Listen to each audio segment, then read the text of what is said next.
Working class drunk. You know what this means, right? Cracked it. All in a good day's work.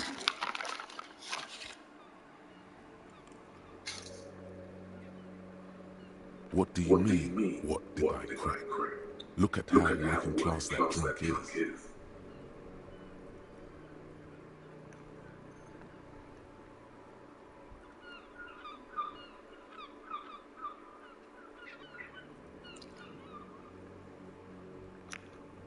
Yes, and you found him. Now go and tell the working class woman.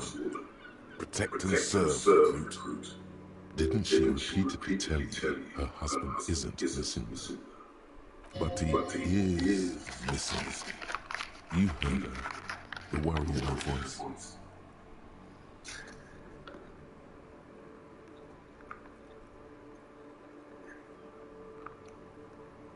There's no need for champagne when he's on a recruit. Go and tell the working class woman what you found right now.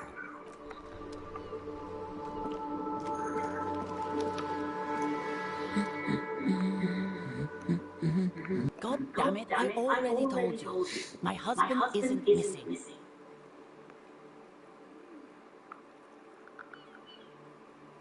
Very well then. Where is he?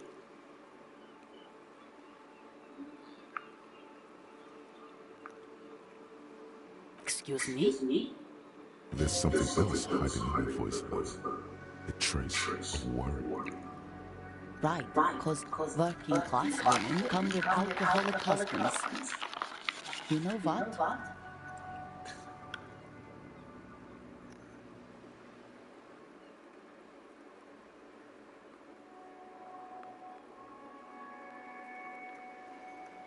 You were right. I do have an alcoholic husband. Although not that one. Ah, land. Knew it. Holy shit. That was pretty good.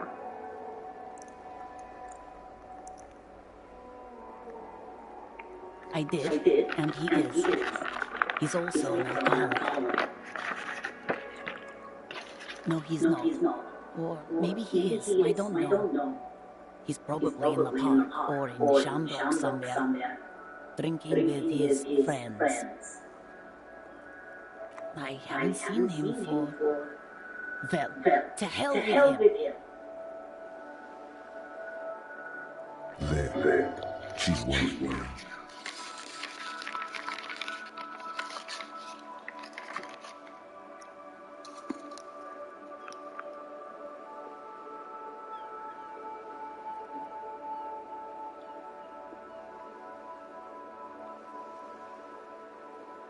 I wouldn't be so sure. Man, just to be completely clear, do you want... Report what? He's just out drinking with his friends. I'm sure the police has better things to do than to chase down local goofballs.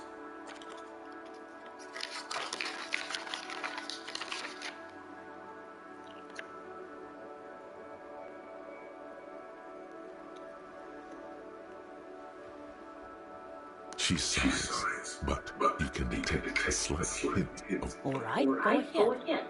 Do you have any questions? Honestly, not that different from you.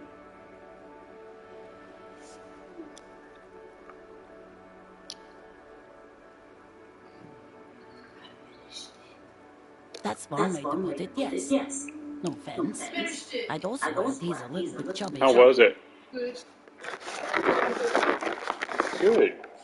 I'm glad you enjoyed it, baby. On to round 3. Like that right now, because I'm sleepy and I kind of want to take a nap. On you. Yeah? Will you accept will you accept my body? Yeah, I want to get some coffee. You said, yeah. Yeah.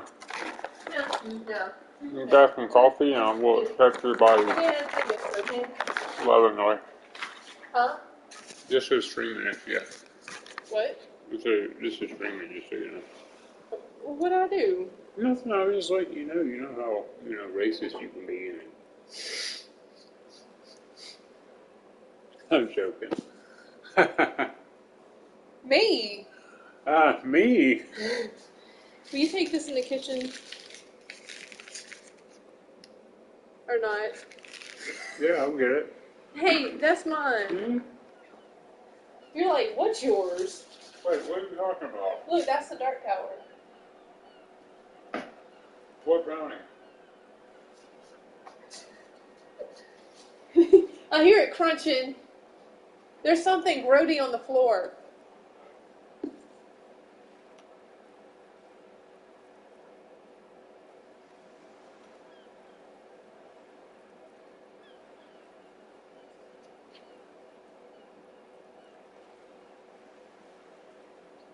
I'm upset. What? My book's dirty and so is the jacket. I'm sorry.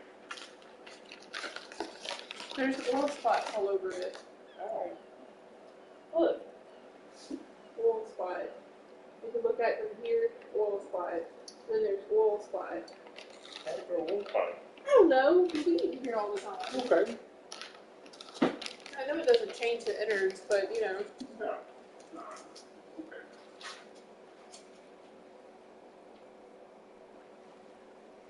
Ooh, this one smells good.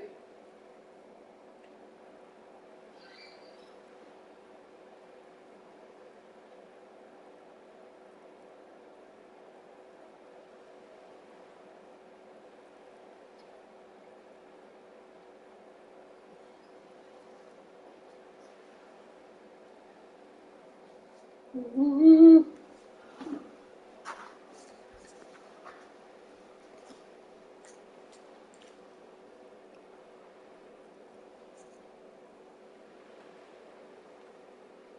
I'll try this house real quick.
It's not to do, just have to work.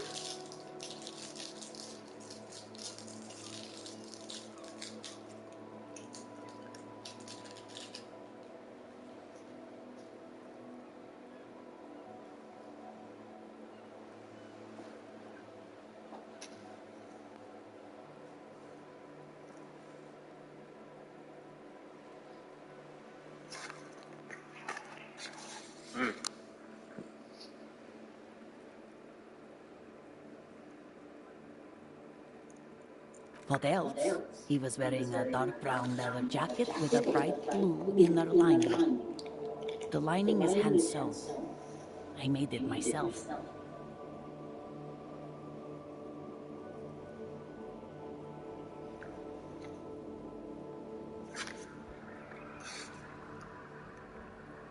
It's his cool jacket. God knows it's too cold to run around in this, but he refuses to change. Who cares about the cold when you have your cool jacket to wear? You can completely sympathize.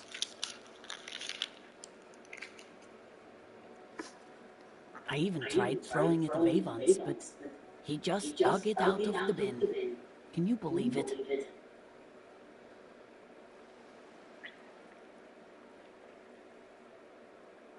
Well, what can you do? I hope that at least that extra lining helps him keep warm at night. I wouldn't like him to catch cold.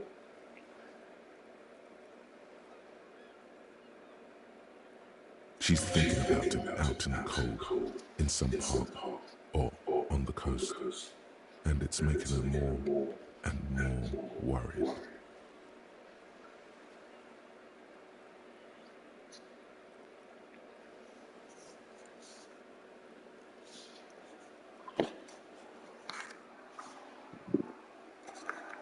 Yesterday morning, he went to the library. He went to retrieve my book, and he promised he'd walk straight back home. Because we talked about this. We talked about not wandering off again. I don't know what to do. I honestly don't know what to do with his So her addiction. husband It is. just makes me feel weak.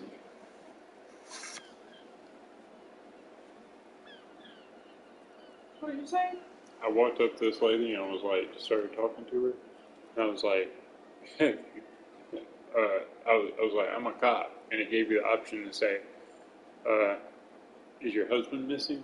And I just picked it to goof, and like, you keep pursuing it, like, she was like, no, he's not missing, he's just out drinking. You're like, so you don't know where he is? And she's like, well, no, you're like, and he's missing. And so you kept driving it, and eventually you found out that her husband might actually be missing. Oh God. Are her eyes closed? Mm-hmm. Yeah, it looks like it. Gone for around 36 hours then. Damn, this is a missing persons case. Yeah. She turns away from me in an attempt to recover. So you are going to look for him. Thank you. Please do. Even though I'm sure he will return home by himself. I'm still sure of that.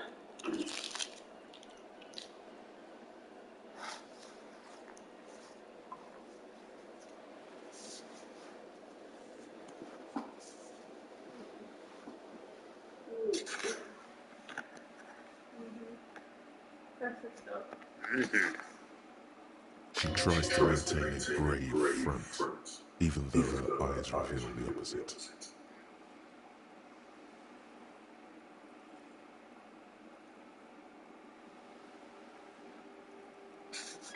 I'm sure he will too. When he does, would you let Precinct 57, Kim Kitsuragi know?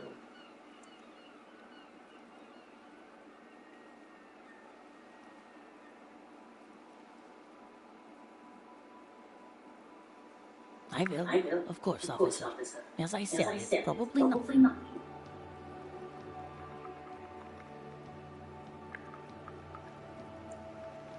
Right. What? She gives you a short. Hello again, sir.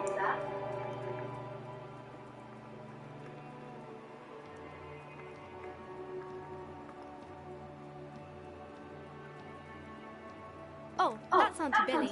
She's nice and a bit distressed.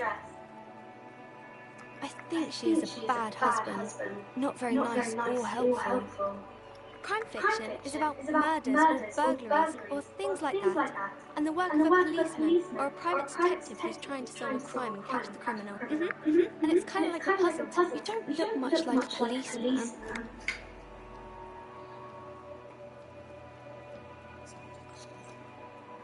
Didn't mean to offend, sir. Sorry, sir. It's just that you don't look like Dick Mullen.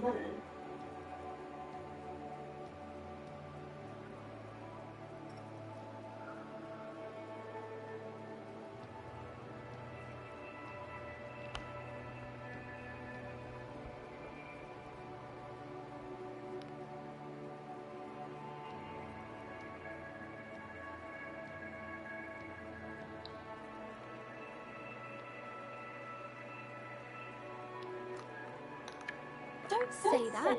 He's not even real. You're real.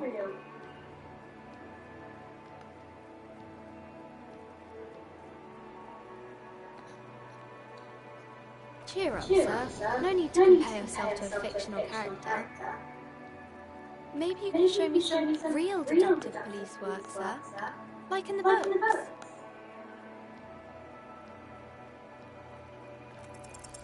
The girl keeps her hands folded, hidden. Why is this? What do you mean, sir? She knows where this is going.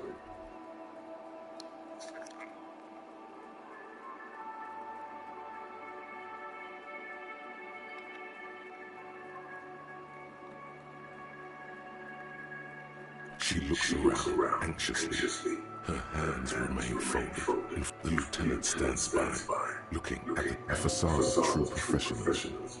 He is far more intrigued by the situation than his poise reveals. She brings out her reddened hands, her nails frayed, nearly chewed down. And you knew this from me keeping my hands folded?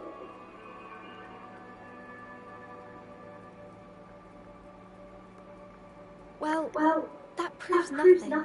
Anyone could do an easy deduction like that.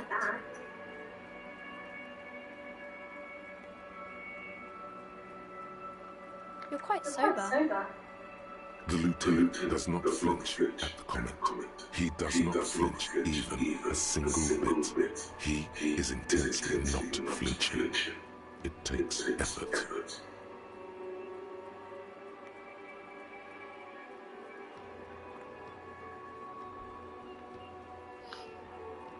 Somebody called this cat a roach.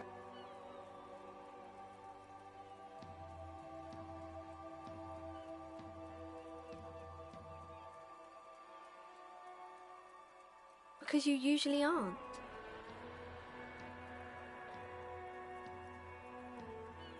I sure hope you are, sir. There she stands, swaying on her feet, assaulted by the early spring breeze. She smiles at you. The whole situation suddenly feels familiar, somehow. There's something you're missing.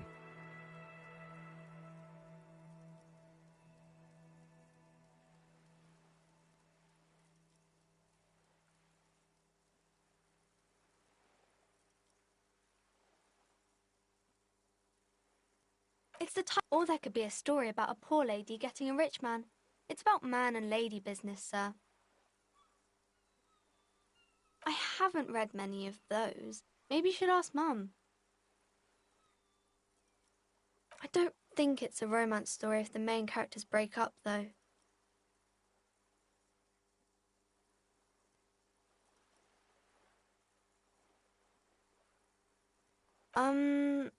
No, I don't know. Yes, she knows. What was that? An idea for an unfinished novel stuck somewhere in your forebrain? You clearly have issues you need to address.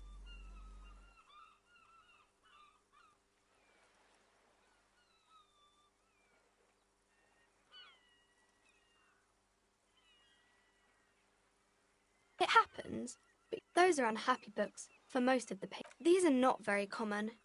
Well, maybe then it's fine. That's really not a proper romance story. That's more like not in romance books, sir. These are about nice and pretty. Maybe some about other books. Oh, kings and queens and generals of old. I think that's why people read them, to find the secrets of their fame. Seems like most people who read those books fail to get more famous from reading them.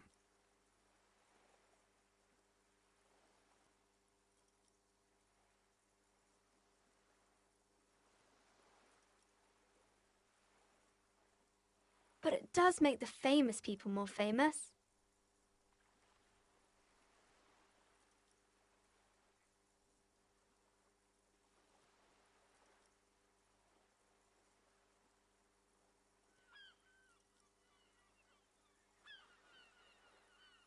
Why would they do that, sir?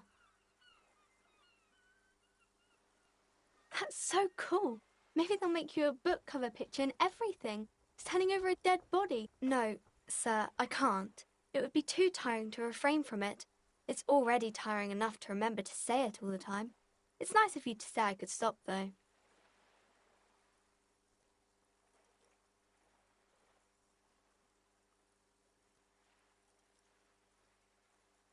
That's a friendly enough face, most of the time.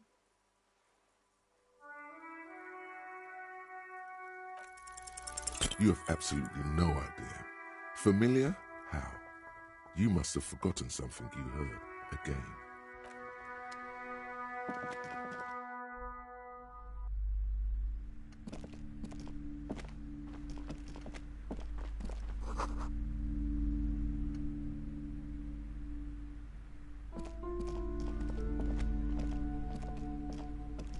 A small mountain of colorful board game boxes. There are numerous types of games for all ages. An endless variety of source books, lore books, and codices litter the table. The topmost book is titled Welkin Compendium, 2nd edition. There's also a large hardbound tome with intricate cover art, The Hunters of Katawak, Boreal Creature Compendium, and a Pick Your Path adventure game book titled Tales of Wirral, Cavern of Velkrag. Books in a board game section? Who wants to read books?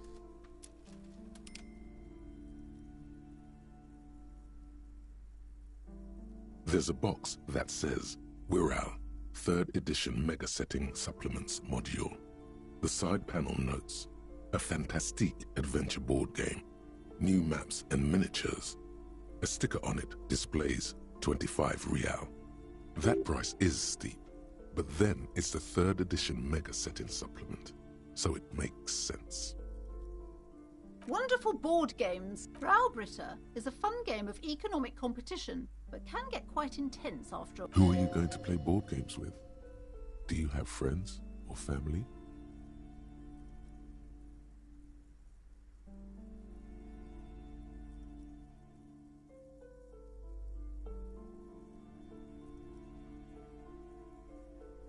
Are you actually friends, or just colleagues thrown together by circumstance?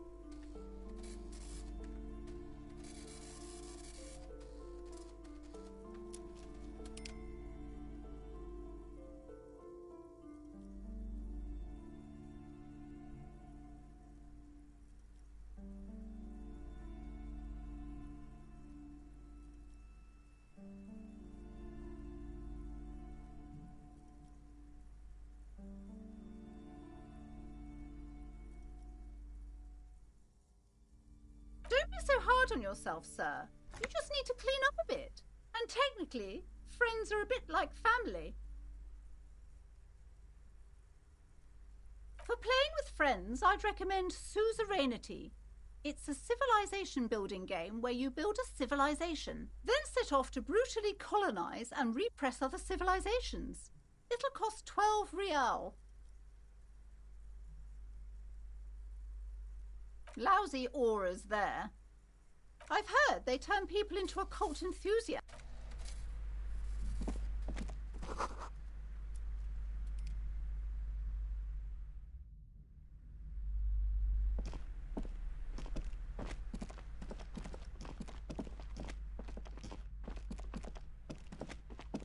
These shelves are overburdened with books. A couple of spook novels hide amidst all the detective books. Thrilling tales of spycraft and daring-do.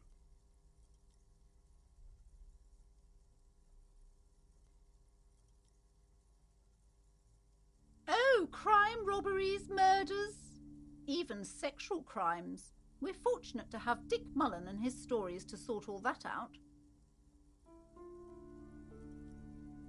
You're a police officer, apparently. You should buy all of these. They really do teach a person how to be a proper detective. Crime fiction is a disgrace. And as these books greatly overstate the excitement of police work, glossing over how long it takes to actually follow up on leads and eliminate dead ends. What's more, they completely ignore the psychological hardships of year after year coming into contact with people during the worst days of their lives. Not a single mention of all the stress this work creates upon the officer's family. Detective fiction just doesn't tell the truth at all. Now, would you like a list of all the books found on the shelf?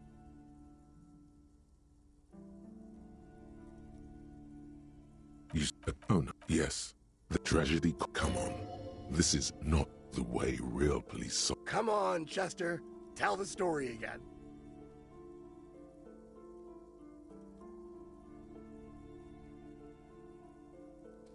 Again? Man, I tell that one at least once a month. It's not that interesting. The fuck it is. And these guys haven't heard it. You see, Chester here. Gosh, why? A very fucking dangerous case, ain't that right, Chester? They almost got you that time. Yeah, sure came close. Alright, so I was tailing this guy called Francis the Shoe. After all this, you still haven't found the answer to the one question that matters. Who is Dick Mullen? Your quick eye notices a small caterpillar crawling across the spine of a book. The title reads, Dick Mullen and the Mistaken Identity. A worn paperback from Dick Mullen's classic Hard-Boiled Phase. The premise seems to be that Dick Mullen is framed for the murder of his best friend and has just a few days to prove his innocence. Could it be the motifs of unstable identities and shocking betrayals?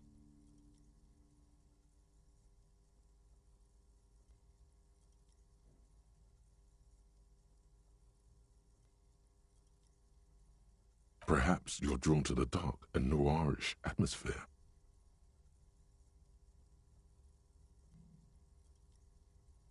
Then this is the book for you.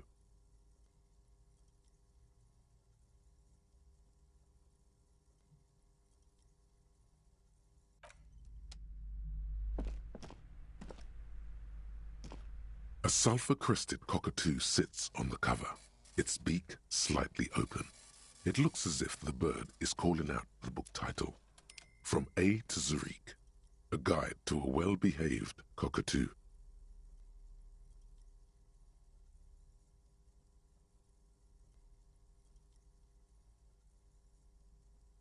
It's a must-have if you own a cockatoo. I've heard they're quite capricious.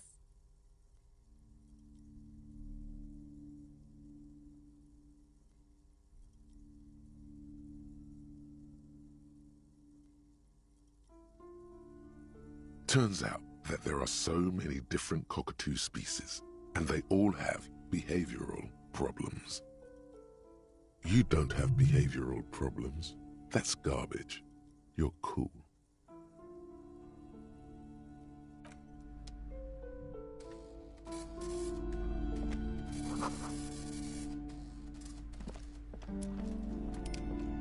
The plaque on the shelf reads, Biographies of Famous People. You see a large variety of names. Browsing through all the books with all their names makes your head spin. None of these seem important or relevant. It's all just vapid egoism. Suddenly, a particularly odd title catches your eye. It reads, High Speed Love, the tragic true love story of Jacob Irv and Alfie Delatraz, by one Cecilia Averbrook. High Speed Love chronicles the romance between two of the finest tip-top tourney racers in history. One of them is the madcap driver, Jacob Irv. His blonde mane graces the cover. Next to Irv's life story, you see a slim biography of an Occidental rock star called the Anti-Star. He's famous for shooting morphine into one of his eyeballs and cocaine into the other. Next to that, Rivasholian radio personality Guillaume Bevy stands in front of a rundown drug den. He's a permanent fixture on Channel 8, reporting on real-life crime and ruining cops' days. I really must insist you buy one of the books. Reading them is not for free. Do still... I'm sorry, I did not mean to rush you. I would say... The Greatest Innocence. Yes, most certainly. It's an important educational tool, delving into the depths of history, religion, and their relation to innocentic power. a very influential historical figure, but surely I don't have to tell you that. You're a law officer, and law officers have at least some education. The book is also very daring. The author aims to re-examine the universal understandings of the innocentic system, creating a fresh vantage point and a shift in the tired order of things.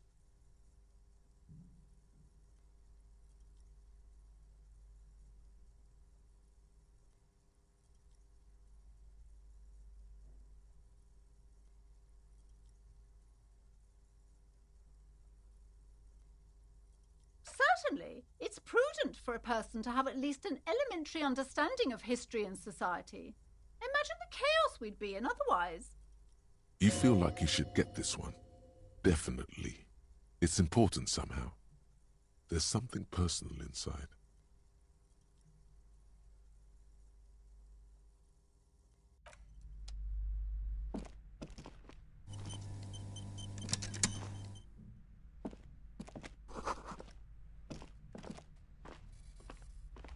This bookstore is not strictly about crime, romance, and biographies of famous people. There's also a wide range of paranatural literature. Amidst the various books, you find one written by someone named Matthias W. Dundas. It's about wholeness, unity, balance. The point of the book, and many others on this shelf, is to give people medicinal advice in situations where they don't have access to paid health services. Various paranatural books still litter the shelf. Sir, please, no browsing in that shelf. That wisdom is not for free. I can't have you end up, like, opening a police store next door and stealing my customers. Oh no!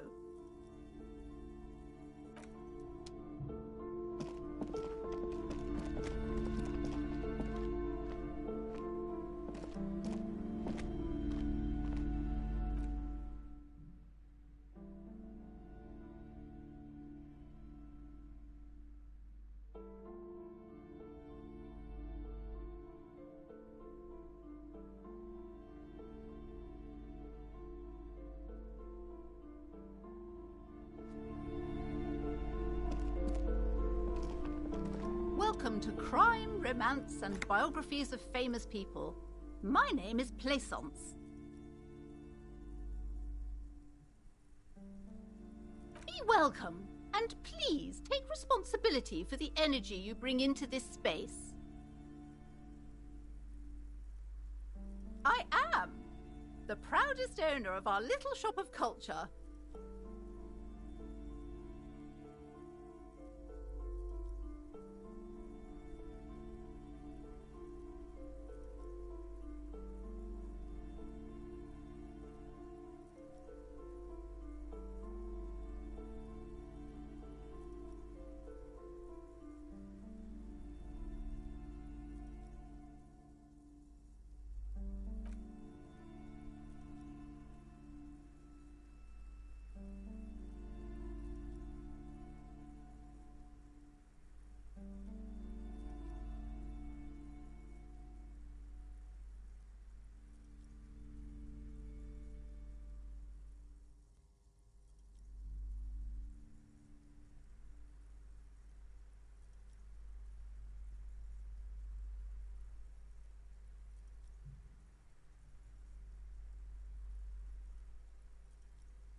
twos?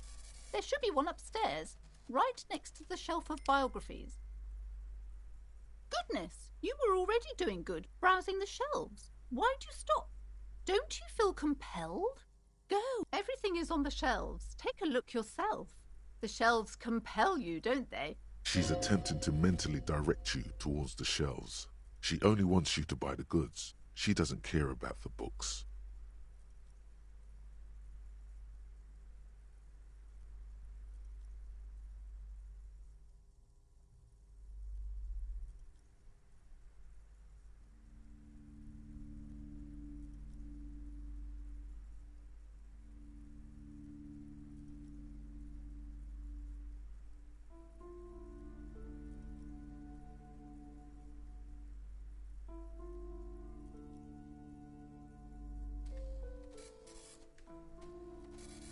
Truth be told, not really. My sister brings in most of the goods. I'm sure it's all very literary stuff with well-written prose. But you don't learn about the important things in life from fabricated stories. The truth is available if you just know where to look, and you have to open and free your mind to understand. She smiles and nods, seemingly relieved. Annette, yes, my daughter. I hope she wasn't slacking off again with her nose in science fiction. Tell me, was she at her post doing her job like a proper girl? Wonderful! Did you talk to her? Great! On a scale of 1 to 10, how compelled were you to buy books after talking with her? Her opinion of her daughter depends on how well she lured you into the store. My precious, her dedication brings joy to my heart. If you have children, I hope they turn out as great as my Annette.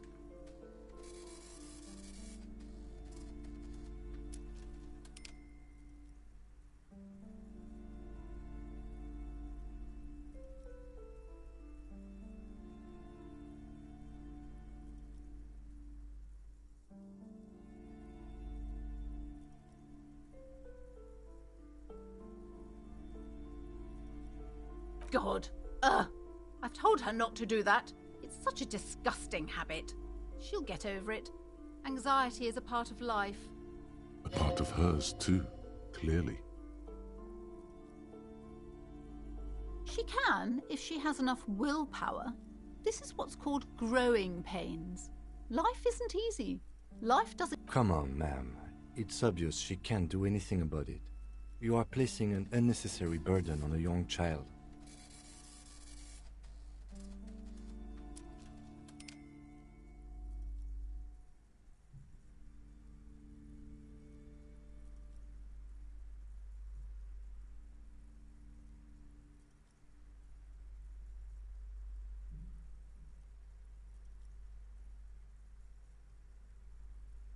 She stands stiff and severe, silently fuming. Tenos, this is a person coming to terms with a new reality. One with... Oh, no. Hold on. I need to invite her inside and apologize. She must be freezing out there. There. I don't know what to say to you. My husband, he tries to teach me business lessons. I have what my mother called a dull mind. All this stress. It sounds like both the husband and the mother treat her the way she treats Annette.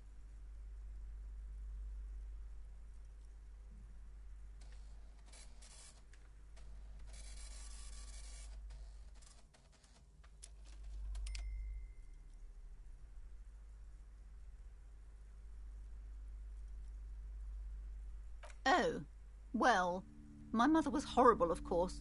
Absolutely perverse energies around that person. But my husband... My husband is completely different, of course.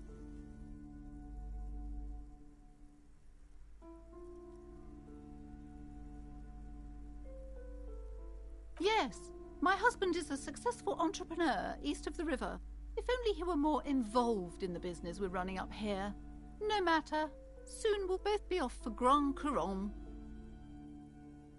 It's a proper place to live. One of the most peaceful neighbourhoods east of Jamrock. You may know it for its massive housing projects. Most of the buildings are empty at the moment. It's a great opportunity to get ahead of the crowds. Better times ahead for sure. He made the initial investment. Since then, he's been what you might call a silent partner.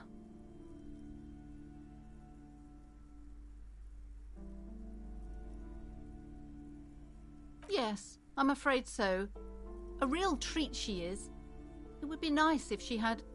No, we couldn't have afforded more children, really. Not in this economy. A glimmer of sadness blinks through the well-crafted exterior. We're quite busy people, you know, my husband and I.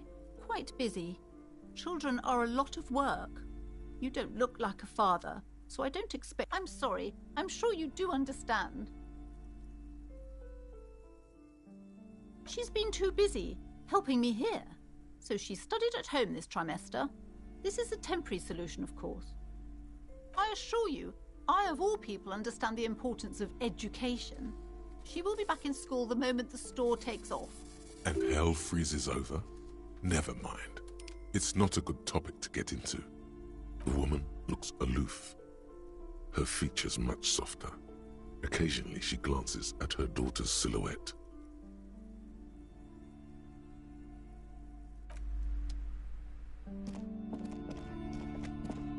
You see a set of tattered curtains blocking the way to another room. Excuse me, officer. The back room is strictly for employees only. You see some kind of charm, an irregular polyhedron assembled from bones, sticks, and straw. Inside, a disturbing fish head with empty eye sockets stares at you. Aside from poking at it suspiciously, there is nothing else to do with the fish head charm at this time. The curtains remain shut before you. Nothing. Now please go back to browsing the books. Don't you feel compelled to look at the books? The books are all you care about. She speaks almost as if she's trying to put a spell on you. Oddly enough, the more she tries to draw you away from the curtains, the more alluring they become. Just as you're about to pull apart the curtains, the petrified voice of the... Sir, don't touch that. I told you it's off limits for the customers. Parapsychologically speaking, we're done if you decide to open them. I won't be held responsible for the consequences. It's too dangerous. She looks away, mumbling. Why is everyone always messing with the curtains? Why can't they just buy books like normal people?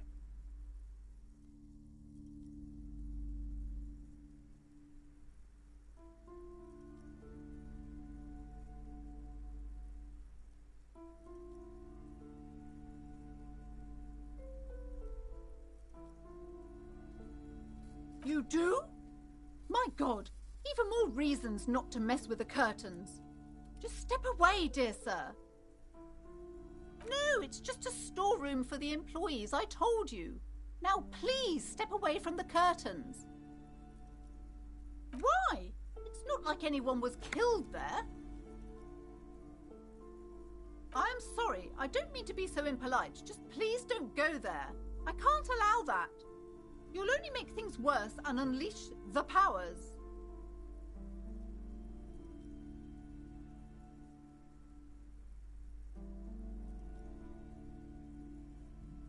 Thank you. What are you, a coward?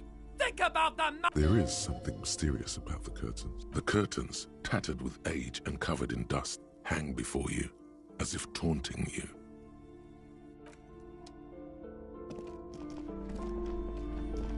Hello again, esteemed officer, and welcome to Crime, Romance, and Biographies of... I already told you, it's just a storage room for employees. I don't understand why it's so important to you. Just let it go, officer. Go buy some goddamn books. You're supposed to be drawn to the books. She's so tense, it's a miracle she hasn't snapped in half yet.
It's just for decoration.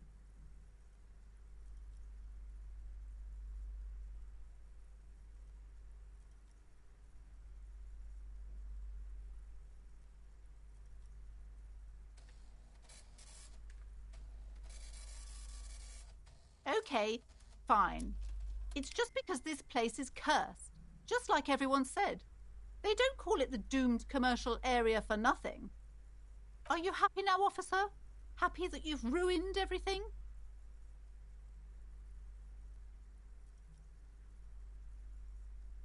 Host of hosts, she prays. Guard me and my honest business venture from the curse that lurks behind the curtains.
The curse is so much worse than you could imagine. It's a disease, eating at the very foundation. It's the curse of financial distress, of ruin and bankruptcy. Didn't that curtain just move?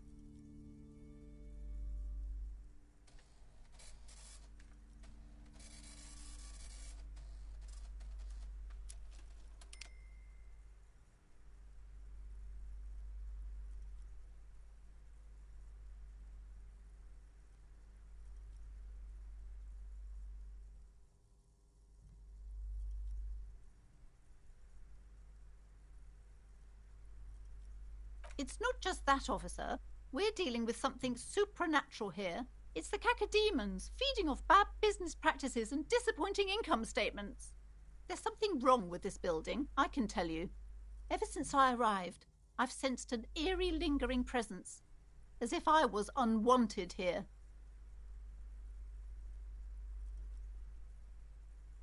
Sounds familiar. Truly so? Perhaps the dark energies are leeching off you. You shouldn't stay in the store too long. It may be dangerous.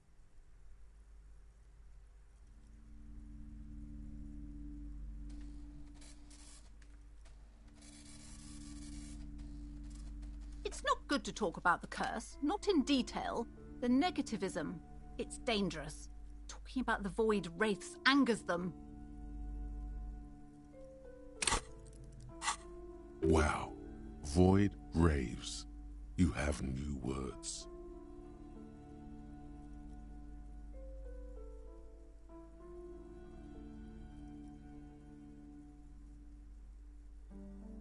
Yes, I've contacted numerous parapsychologists and even a pair of Simonese mediators. They provided me with the wards.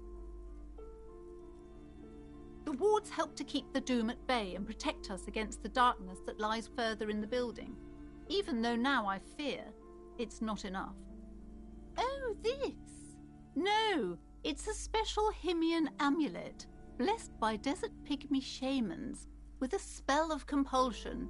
It's to compel people to buy books. There are numerous spells cast throughout the store. I had the books anointed with a different inducement spell, for example. It's guaranteed to boost sales 15%.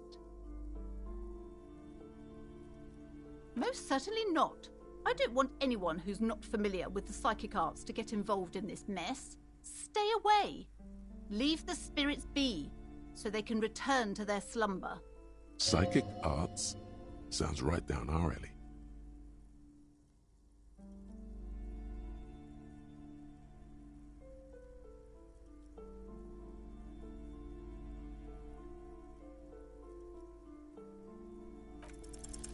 Slither up to her, you silver-tongued fiend.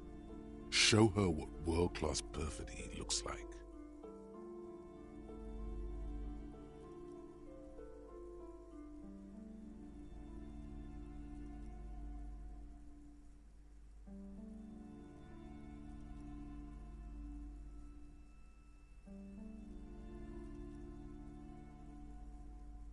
Are you sure? Don't think I haven't seen charlatans before.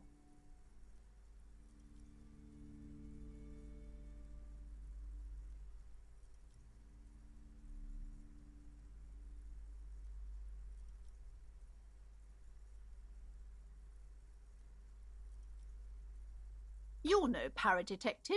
You look nothing like one. And you're clearly a drinker. The lieutenant keeps his usual stony calm. He's silent. Go ahead then. Rock her world, he thinks. I'll compose some notes.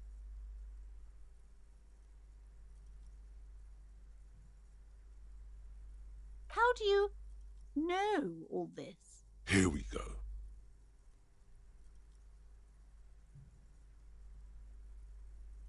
I should have realized.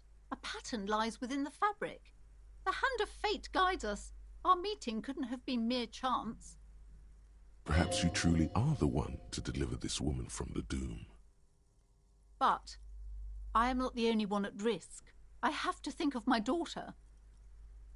You are certain you can help us? Keep us safe? I can't allow any collateral damage to hit us.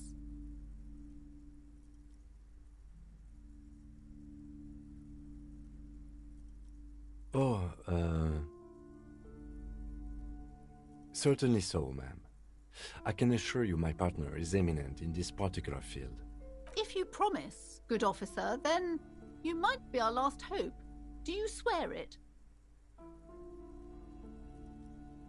Thank you, sir. There's one more thing I haven't told you about yet. The entity.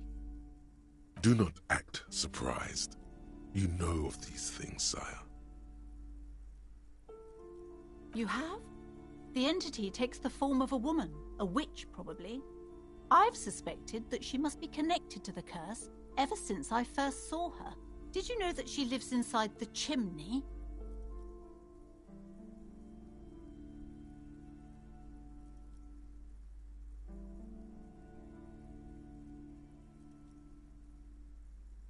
Yes, that chimney is part of the building's central furnace, and it's enormous. She has barricaded herself behind some metal security curtains. God knows what she's doing there. Some unnatural magic, I assume. You should go find the entity and ask what happened to all the companies in the building. What is the source of this curse? Here's the key to the warded door behind the curtains. Take it. Oh, and please do return to me after you've looked round. I'm quite anxious to know what she has to say about the curse. What you discover in there. Unbelievable darkness and ruin.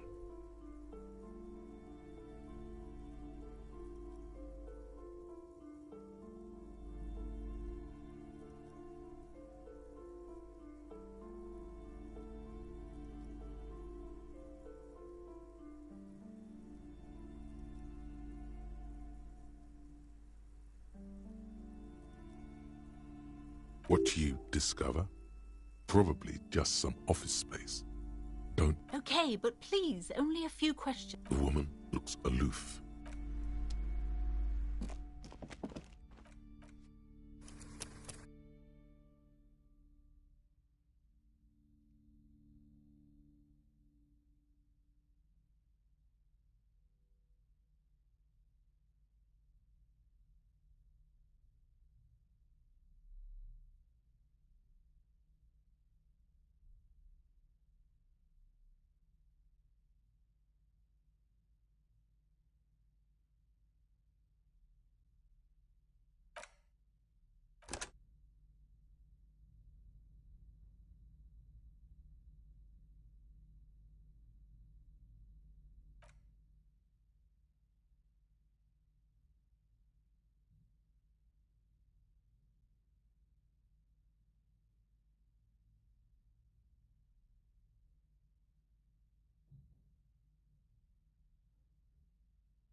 see a set of tattered curtains blocking the way to another room. A strange cage-like trinket dangles from the curtains. You see a dimly lit room full of dusty furniture and trash. A doorway stands in the back, covered in dozens of scary little cage-like trinkets, your shadow looming over it like an omen. Oh!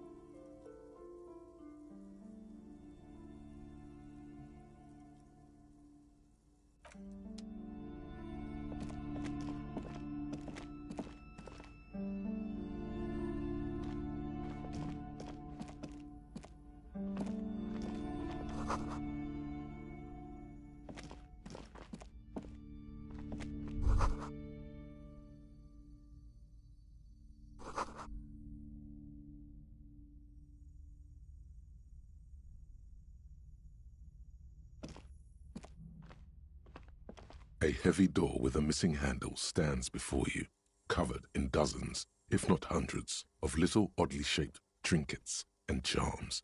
It appears to be locked.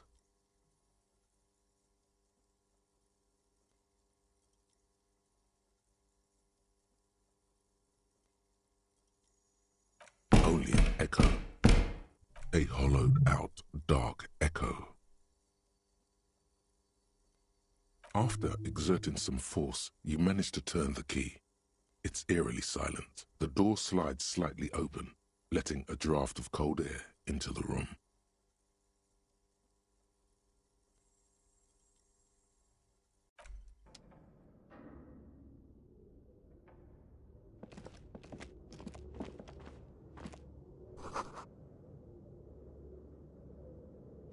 What is this place?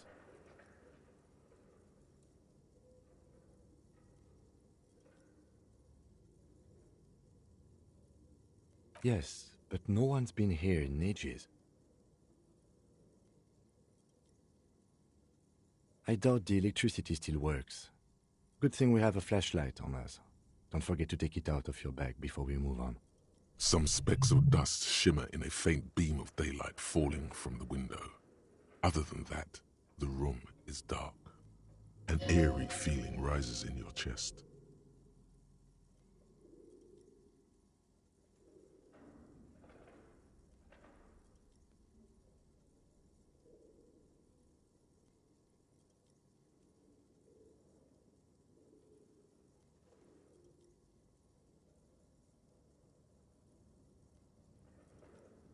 Yes, because it's closed.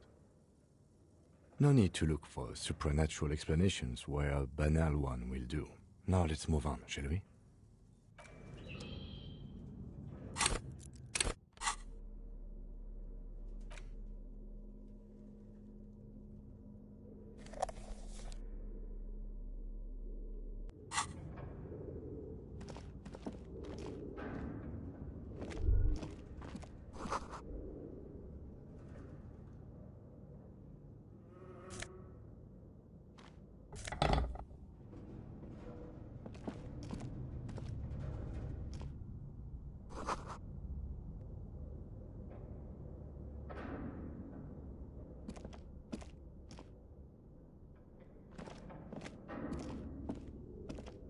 A barbell lies on the floor.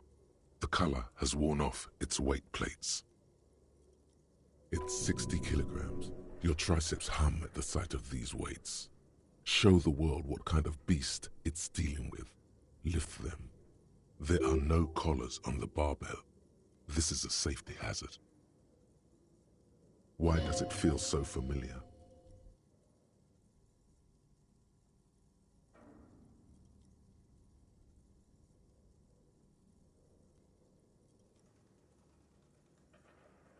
You're right. The weight may fall off. Better not touch it then.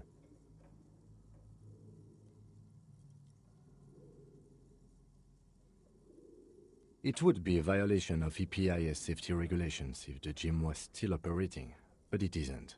No one's supposed to come here anymore. No, it's not that.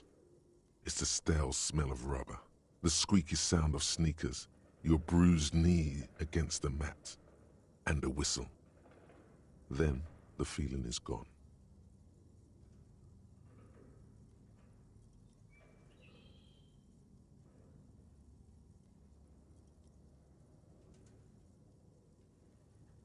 It's just a memory. A memory from another life, when you were young and fit.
This appears to be some kind of machine with a cube-shaped heart and a wired framework.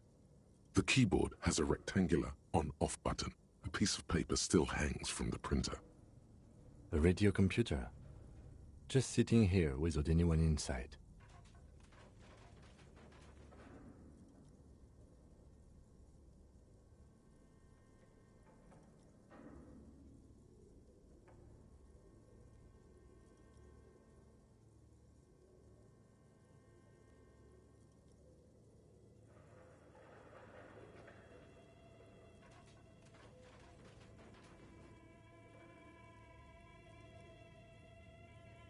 This is the Ream Civic radio computer, model RC5120, equipped with a Feld mainframe and a Ream-compatible printer.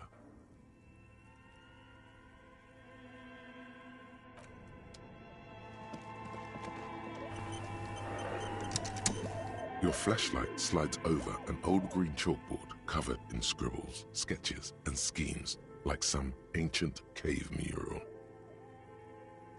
Some of the writing has faded with age, but you can still make out sections here and there. Photos and drawings have been pinned to the board. These lithe, pointy-eared creatures appear to be different types of welkins. You make out autumnal candle welkins casting wax-based magic. Translucent welkins with organs shining under their skin, and even ether welkins hailing from the vast emptiness of sidereal space. Who are all those creatures? Fantasies of a tortured, feverish mind? One of the welkins, towering among the rest, appears to be different, however. It's Vara Hamira, a high welkin, his face white and scarred like cracked marble. This is clearly a welkin supremacist. The note says, all non-welkin races will be purged. The Haldor, the Tworg, the humans, and even headless men, all of them purged. Imagine a world filled only with welkin, green welkin, dread welkin, and the high welkin to rule them all. An inordinate amount of time has gone into drawing these little welkin creatures.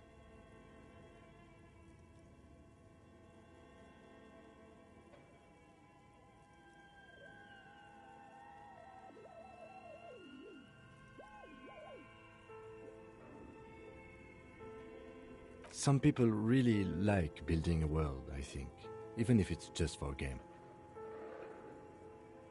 This looks like concept art for a project. It's not really real.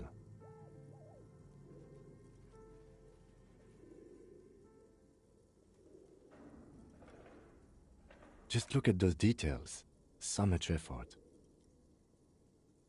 And for what? All gone. The photo collage depicts barren, icy landscapes wrapped in perpetual night. You see permafrost and glacial landforms, dead trees grown in under the snow.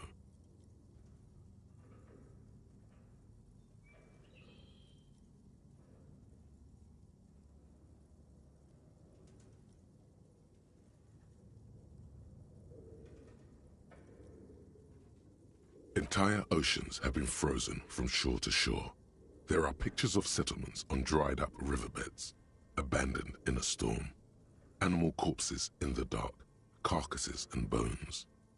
You see primitive oil rigs built into glaciers, boreal dvorg, yurts under the snow, great mammoth-like beasts of burden. Albeit dark and cold, this vision also feels cozy in its own way, like eggnog or morphine, a much-needed respite from our own world. A pinned postcard reads, "The heat death scenario, a desperate fight for geothermal energy engulfs the world as Wirral becomes untethered from its sun, drifting through the universe." This is a monthly calendar from the year 50. Cryptic words like sprint, daily minimi, and GPI span the marker-drawn grid, the grand scheme of production and money. It looks a bit like an academic calendar, only much more brutal. As time goes on, the numbers in the boxes grow rarer and rarer. The board becomes an empty snowfield in the final days. Only failure and regret dwell in this region. Looks like they didn't make it.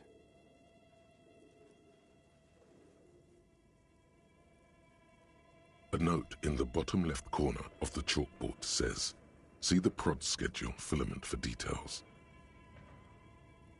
The handwriting is only partly legible, but you can still make out 3 slogans: Call in, Tune Out, Wirral Untethered, and Heat Death of the Universe. The full text reads, "Heat Death of the Universe is the new black." Another note says, "The biggest advancement in role-playing systems since the 30s.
This old fireplace is covered in lines drawn in blue and red marker, the mesh spreading over the stone like blood vessels on alabaster skin. It looks ghostly and strangely ancient. The whole thing resembles Cadran mosaic tiles. Very pesantic.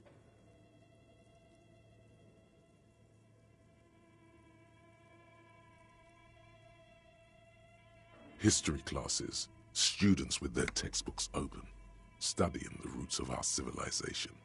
Those aquarelle blue tiles looked beautiful in the sun. Radio frequencies, it seems. UKV 123.6, UKV 123.7, UKV 123.9. Some written notes, too, sparse and cryptic. Unclear. It looks like a cardiovascular system split into veins and capillaries. Very advanced.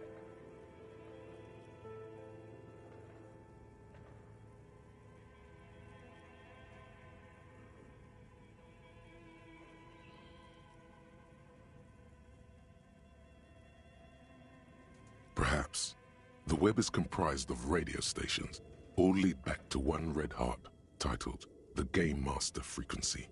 A note says, this one can listen in on any station it wants. They must have had massive airwidth. These things don't come cheap.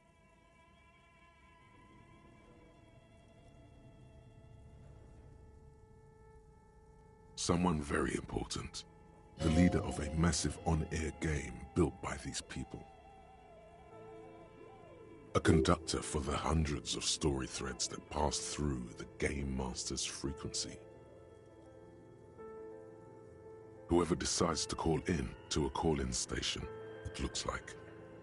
A list of names under the stations suggests people across 6 Isolas would be playing. Muindi, Insulinda, Kotla, Grad, Samara, and even Il Mara.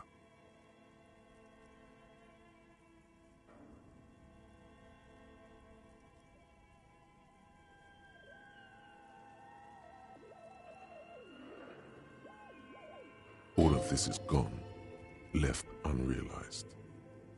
There's no way a little basement studio working here could pull anything like this off. My God. It's as if the less money they had, the more ambitious their project became.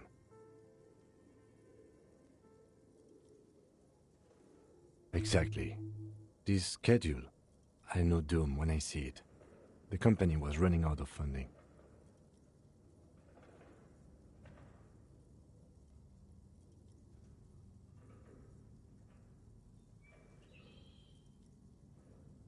Nothing. It's just lines on marble. An echo from times long gone.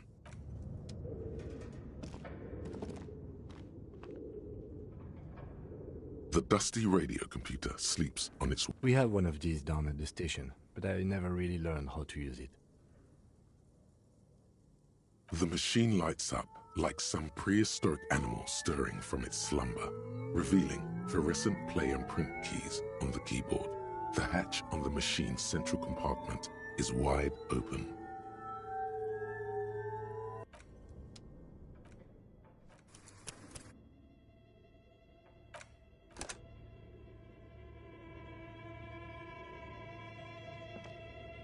Okay, what do you think is going on with that computer, chalkboard, and fireplace?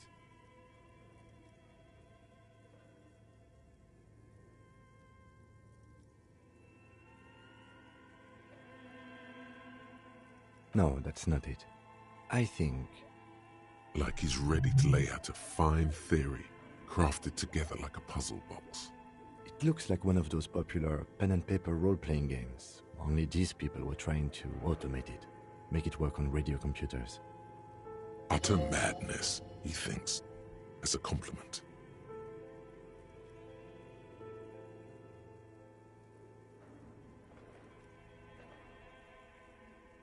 Through call-in stations, none of the players have to be physically present. Anyone in the world can participate in the game, as long as they have a two-way radio.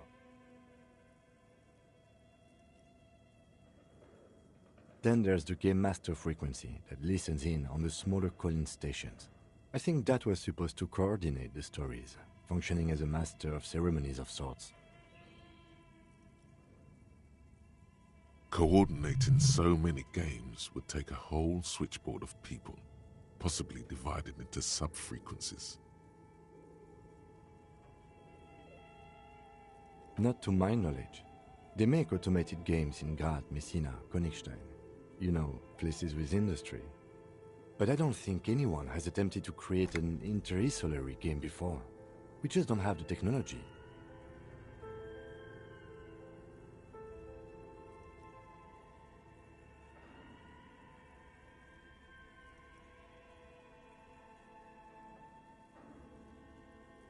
Indeed, those Welkins are a dead giveaway. Role-playing people love that stuff. The world looks like a modified version of the WeWorld board game, with hit death thrown in. Super cool. Someone should give them millions of real immediately. This game is too good to be left unfinished.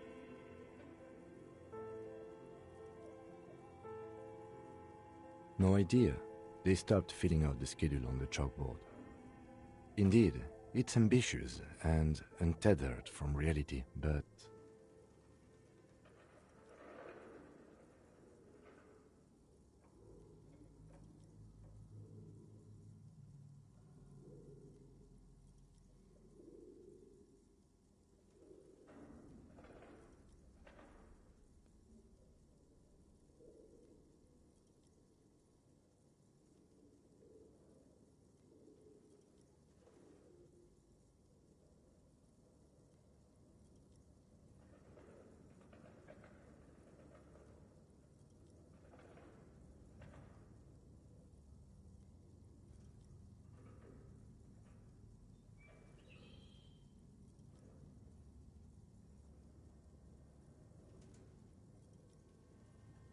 It's too late for that, I'm afraid.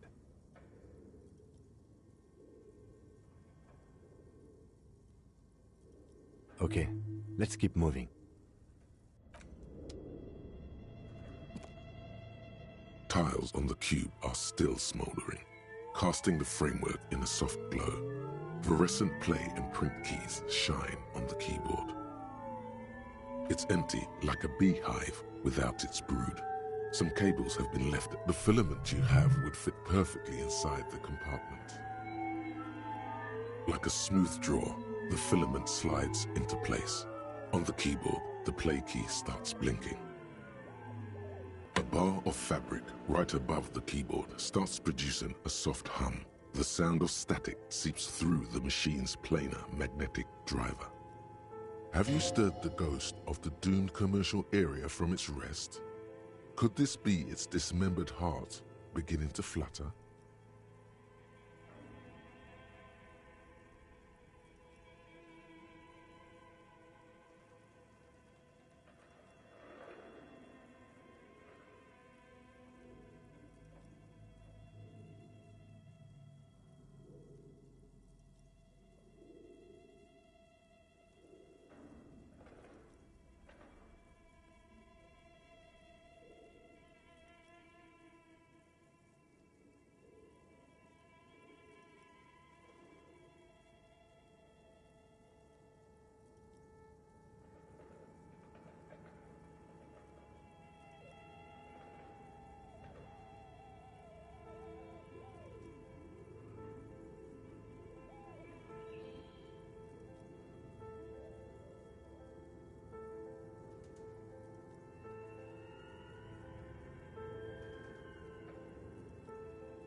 The static gets louder, slowly filling up the abandoned hall, until a voice speaks out, crackling and old, cutting into the air.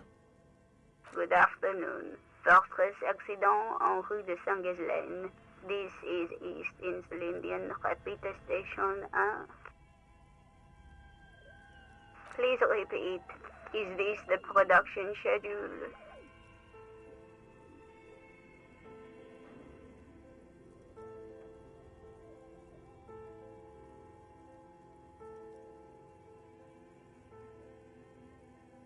The filament you have inserted into the reader. Yes.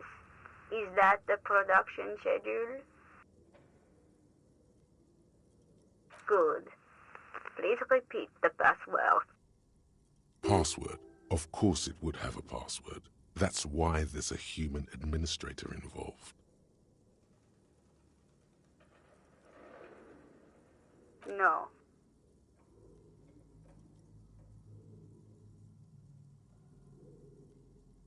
Received. I will register this login attempt. Don't worry. Passwords have a way of turning up sooner or later. Fortress accident. Is there anything else I can do for you today?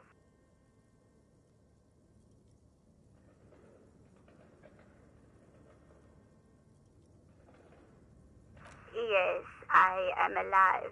I am 74 years old and my name is Yvonne.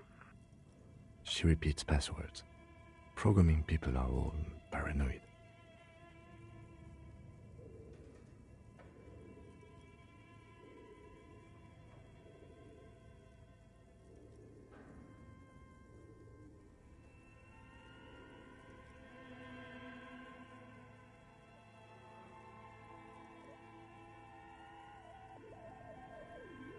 I work as a repeater at the East Insulindian repeater station. It's my job to know where you are, Fortress Accident. As for me, well, I am sitting in my cubicle, surrounded by a wall of radios. Doesn't it get lonely, sitting there all by herself? Lonely? Why would it get lonely? I get to talk to people all day. That's why she does this.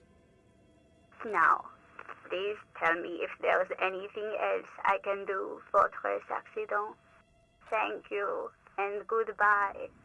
Tiles on the cube are still smoldering, casting the framework in a soft glow. The filament slides out of its glowing nest.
An iron safety curtain curves before your eyes, folded like a bellows. It covers half the room, blocking the way into a colossal industrial chimney. This must be where the entity lives.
Two cables are plugged into the breaker box.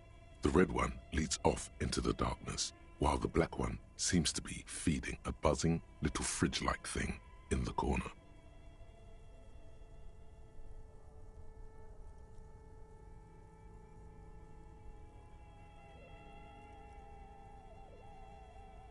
Don't rip the red one out. You'll awaken the ghosts.